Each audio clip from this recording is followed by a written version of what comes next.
So let's move on. We said today we wanted to look at 21st century mysticism.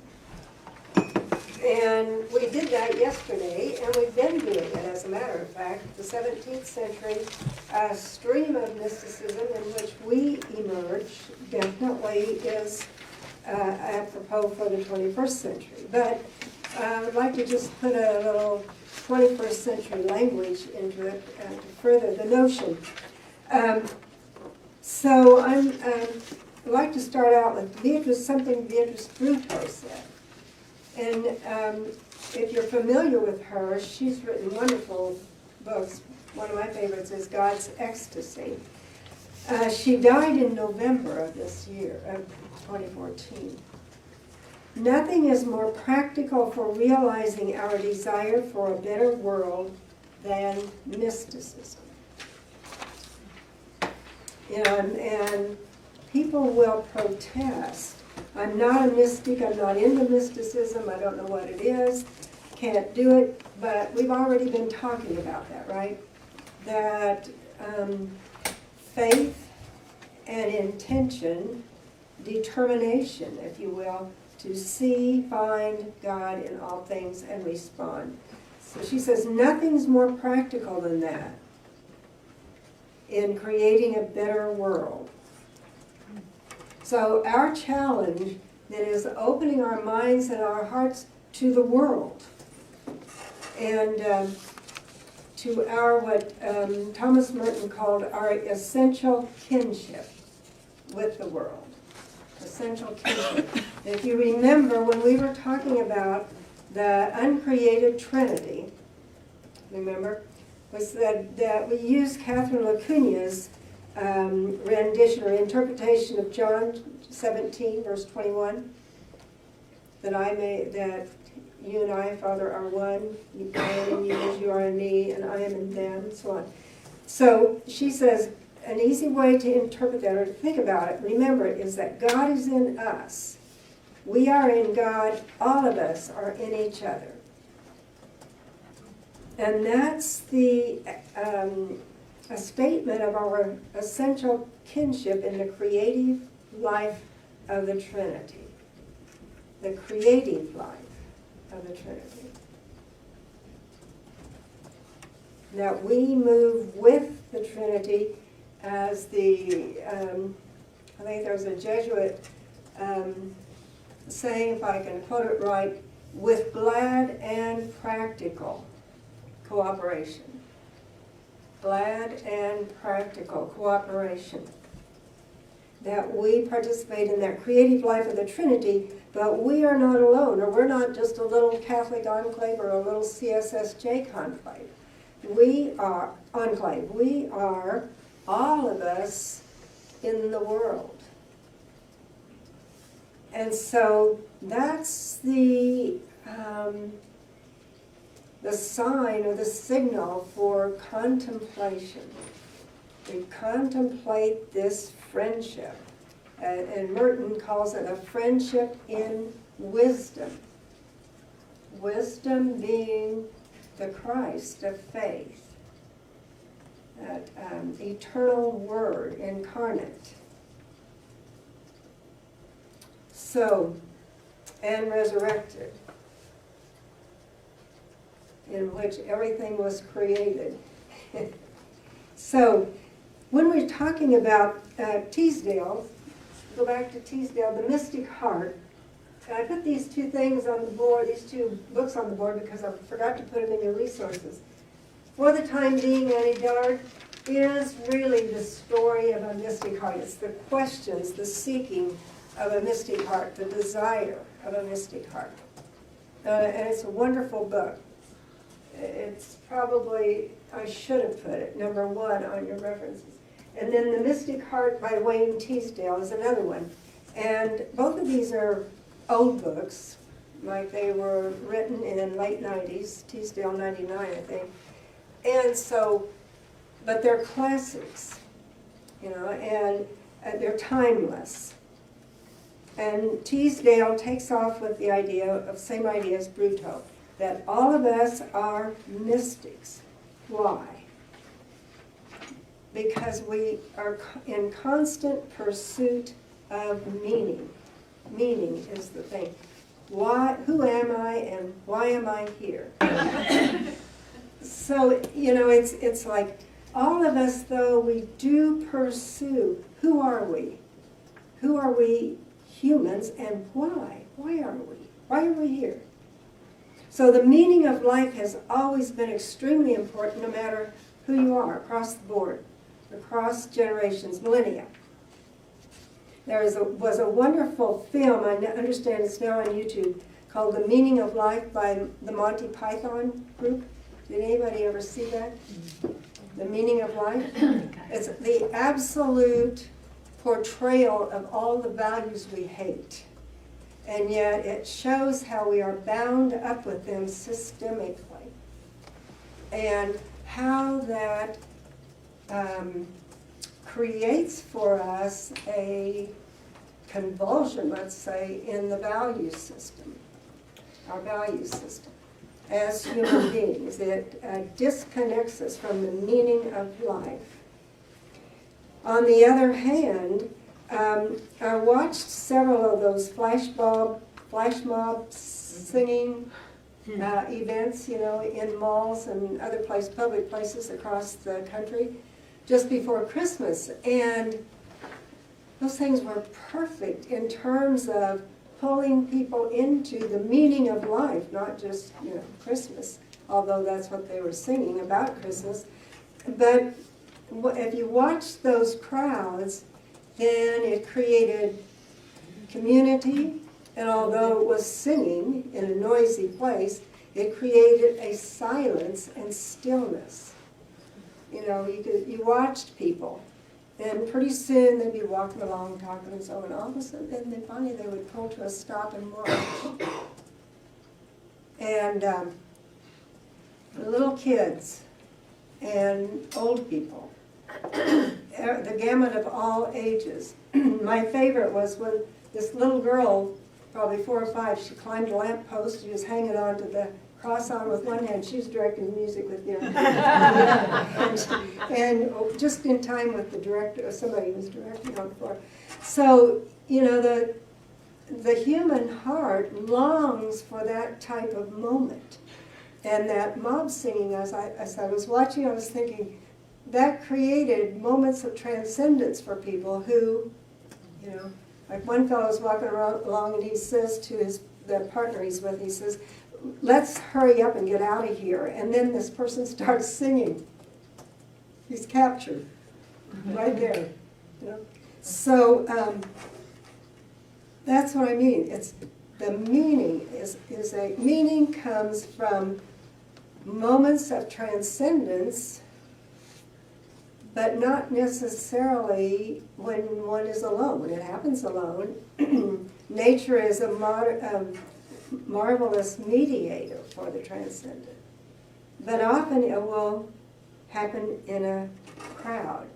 Those of you who watched I Am or have seen I Am, the movie, last night, you know, there's Tom Shadyac, a perfect example of moments of transcendence and deep contemplation, you know, forced contemplation, but he did it. And, you know, what does it do? It creates in us wider, broader, deeper vision. Moments of transcendence, if we follow them up. You know?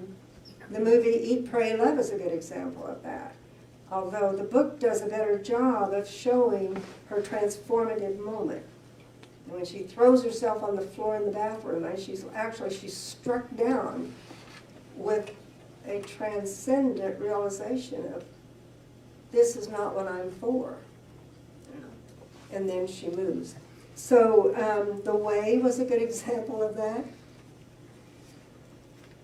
When do you think the transformative moment was in The Way? In the church. In the church?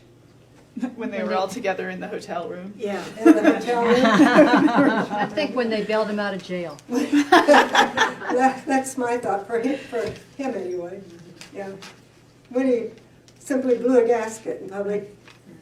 When they got together with the gypsies. Yeah, the gypsies. So, and so the whole thing was a series of transcendent moments right there on the ground. Did you watch The Best Exotic Marigold Hotel last night? Anybody? Was that some did? Again, Maggie Smith was transformed, wasn't she? So a lot of people were in that movie. So, sidebar, watch the movies. They're full of this now because the culture is full of it. There is a longing for transcendence or for meaning and the realization of transcendence. So this crosses religious traditions. You can go to any tradition: Buddhism, Hinduism, Taoism, Jainism, Judaism, Christianity, Islam. That as Teasdale, he does a little synopsis, histories of that. They're all founded out of moments of transcendence, mystical moments. And then communities experiencing that and moving together. Eventually, though, becoming formalized in these religious traditions we're familiar with today. And sometimes the formalization is what creates an alienation for people who are looking for transcendence. The rubrics no longer actually communicate the transcendence as they once did. I was thinking what we need in our churches now are those huge incensers. Wouldn't that create transcendence? You wouldn't choke to death on the smoke, In the Way, talking about the movie The Way. That thing swung the whole length of the church and back. What an experience. So anyway, back to this. But so that's why people are leaving the churches, formal religious traditions, and trying to invent new ways of getting in touch with the transcendent. New ways of contemplation. Teasdale suggests that, once you feel rooted in your spiritual journey, then explore diversity. And some people get scared by that. But as a matter of fact, that helps to root more deeply your own original tradition, if you have one. And that would be true for us. We're rooted in our own charism, and so it's safe for us to explore it. So that, and that's why in contemplation, and there is a universal, at least concept, if not language, and sometimes even the language speaks. But every generation has to forge its own language, symbols, and mores. And Teasdale says a wonderful thing in this book.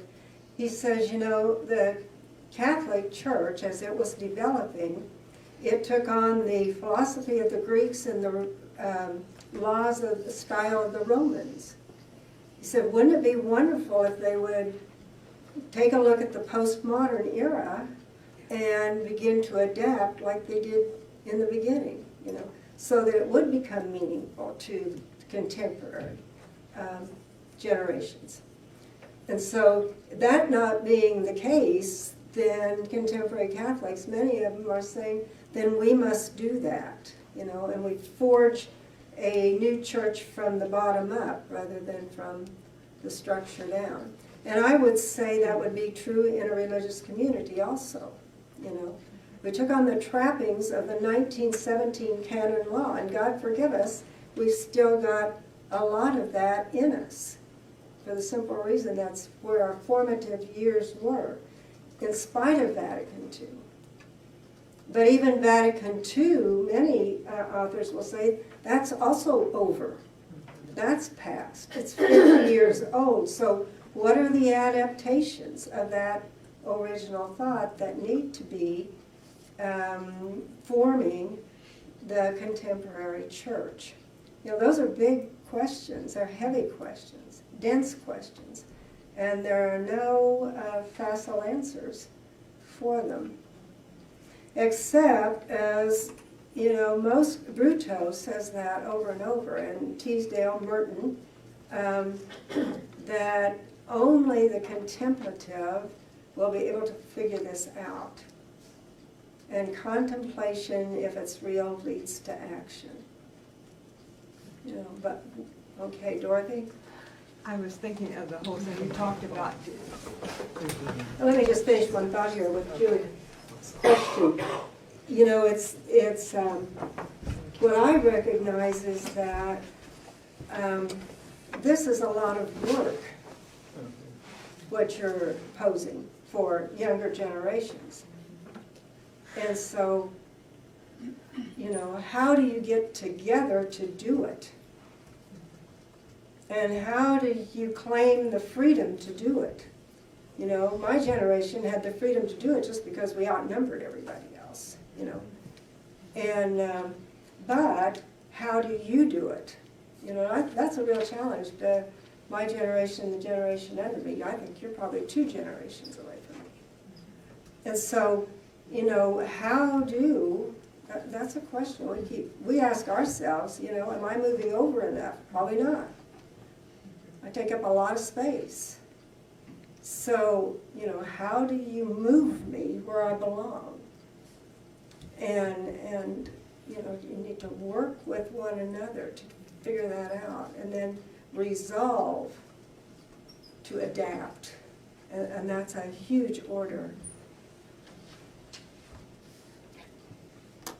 Wait a minute, Dorothy, are you going to change the subject? Or I'm going to just run through some, what I'm copying directly out of Teasdale, helps for the maturing mystic heart. And he says, if you want to mature as a mystic, and we all have the obligation to do that, then the first thing is to contemplate. And when do you do that? I should be saying, when do we do that? And so find, and you might have to go to different traditions to figure out how to do it. You know, Buddhists contemplate, Hindus contemplate. The Jewish tradition has contemplation practices in it. And so does Christianity, by the way. And so search, explore, discover. How can you best contemplate? And what we know is that one type, you know, we can espouse one way, but it'll change over time. So that, you know, we develop through that. And the next thing is social engagement. It is important to live or to be engaged in the world. We cannot withdraw from it. Even monks can't withdraw. Thomas Merton does a really great job of talking about that. Today we have to be environmentally responsive. That we have a duty to the earth and we cannot escape it. And so that awareness of what's going on in the world and how is the planet's health affected. The other thing he talks about is a holistic approach. The body is as important as the mind. And as I was thinking about this, I was thinking, those of us that grew up in the Baltimore 1 Catechism, what is man? Man is a creature composed of body and soul, made to the image and likeness of God. Okay, so if you remember, the emphasis was all on soul, remember? How to save your soul. And the body was what you did in confession. The image and likeness of God was, I don't know where that went. So, Oh, that was in the soul? Yeah, Okay, it was the thank soul. you. So, but it was easy to overlook, wasn't it? Because God was a gray-haired, bearded old man, and so it was hard to connect with that too much, especially if you were female. So, when we talk about the body and the mind, what is the theology and the philosophy we espouse for ourselves in terms of holistically living, making good health choices? For example. So, then to engage other ways, of praying. How do you pray? Do you always just sit on a chair in your bedroom or sit in a chapel? Or do you always just sit in front of a lighted candle? Or what do you do? Do you move around a little bit? Do you take walks? Walking is contemplative. Labyrinths have become popular because walking is contemplative.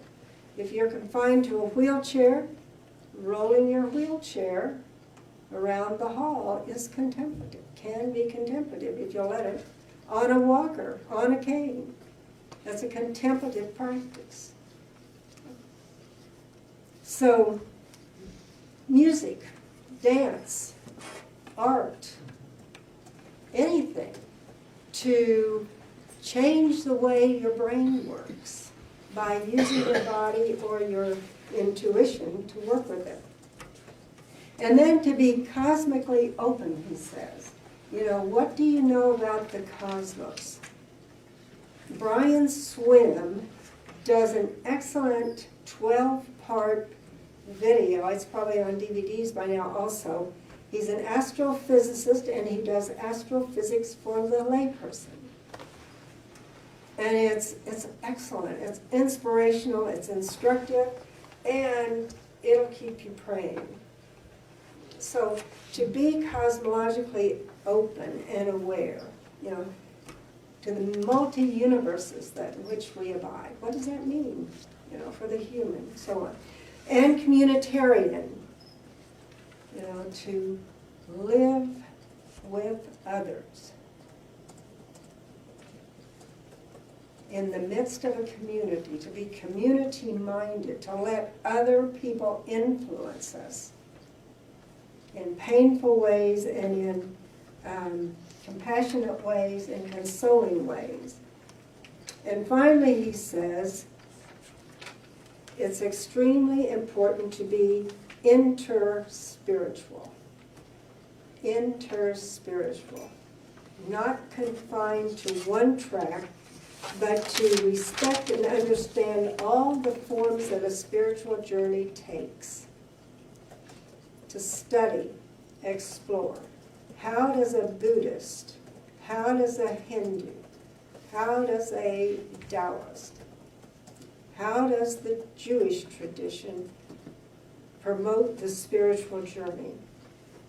Cultures, geographies, traditions form spiritual journeys. So get to know the various spiritual journeys. Again, another sidebar. Since I was in the 4th grade, I think, I always wanted to see what I had seen in probably an encyclopedia someplace, a picture of the largest temple in Asia. I had no clue where it was, but all my life I carried that image in my mind, the largest temple in Asia. It was a magnificent structure. So when I was working in India in 2008, I was asked to go to Madurai to give a workshop. And we had a day break and to see the city. And lo and behold, the largest temple in Asia is in Madurai. And it's a Hindu temple. And it was the most exciting, exotic, transcendent experience I've had in my life. It was a life changer. You had to leave your shoes at the door, walk around in this square mile area in your sock feet with a million other people at least. And, you know, incense, bells, people, the whole thing. It was just on fire with fervor. And people with rubbing ashes on their head, throwing themselves prostrate in the sanctuary. People with shaven heads, which meant wearing the mustard color, meaning that they had an incurable disease and were there for healing. Water, the pool, the bathing pool. But what I was, you know, what struck me is I could have stood there all day just transfixed. But it was the noise of the place was engulfed by silence. You know, that everything, it was a total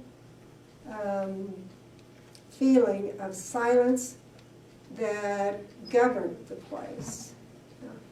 And it was just a fantastic experience. So you know, what I want to do, and first time I have some real time to sit down and study, I want to study the Hindu approach to spirituality, because it's there. You know, Buddhism is all around us here. Islam, the Muslim practices are all around us, at least here in this area.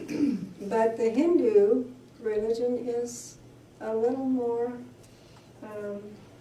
hidden, invisible. It's like it's confined to ashrams, maybe in Minnesota or someplace, but or Wisconsin, I forget where they are, and India. But I don't know, that was an experience that changed my life. And so, you know, it doesn't hurt to be totally touched like that. We invited some we invited students from K-State here one time for our theological institute, and they were all Muslim. And what we were excited about, because we had a Muslim professor working with us, was the Sufi mysticism. They would not talk about it. We were so disappointed, because we thought that would be the one place where we could establish maybe some kind of conversation, you know. But they would not talk to us about that. So that was a very large disappointment. So, and finally, if we're on the laundry list, beauty. Beauty. And it goes back to what we've heard on to anticipate beauty. You know, the creative energy of God, the dynamism that we call God, Creator, the transcendent mind, the unoriginate source, the overflowing fountain, whatever we call God, the ardent one, then that is in all things. All things are in it. And so anticipate it in tragedy, in confusion, in gardens, in community. Recognize it and let it change you. Let it change us. So, and you know, if you're sitting here in this crowd, then what you can safely say is the charism is in you. You have the charism. So that means you are totally liberated to integrate many other things with that in order to enlarge your vision of the world.